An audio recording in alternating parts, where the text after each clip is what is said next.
নমস্কার। আসানসোল জেলার সমস্ত দেবতুল্য কার্যকর্তা ভাইদের বোনদের কাছে আমার অনুরোধ, দিদি ভাইয়ের অনুরোধ, 22 তারিখ সকাল 10টার সময় আসানসোল স্টেশনের সামনে আমরা জমায়েত হব এবং সেখান থেকে আমরা একটি প্রতিবাদ মিছিল করে ইলেকট্রিক অফিসে যাব। এই যে প্রতিবাদ মিছিল হচ্ছে, এটি আমাদের আসানসোল জেলার ওবিসি মোর্চার নেতৃত্বে, এবং এখানে আমরা সমস্ত মোর্চা থেকে সমস্ত ভারতীয় জনতা পার্টির কার্যকর্তারা আমরা একত্রিত হব এবং দিনের পর দিন যে ইলেকট্রিসিটি বিল বেড়ে চলেছে কোনো কারণ ছাড়া, পশ্চিমবঙ্গে পার ইউনিট কস্ট ইলেকট্রিসিটির সব থেকে বেশি, অন্যান্য রাজ্যে অনেক কম।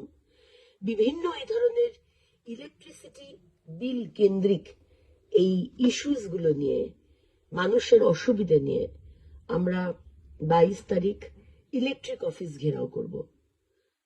তাই আমার সমস্ত কার্যকর্তা ভাইদের বোনেদের কাছে অনুরোধ, আপনারা অবশ্যই 22 তারিখ সকাল 10টা আসানসোল স্টেশনের সামনে চলে আসবেন। আমি থাকবো, দেখা হচ্ছে। ভালো থাকবেন, সুস্থ থাকবেন। ভারত মাতা জয় হোক। নমস্কার।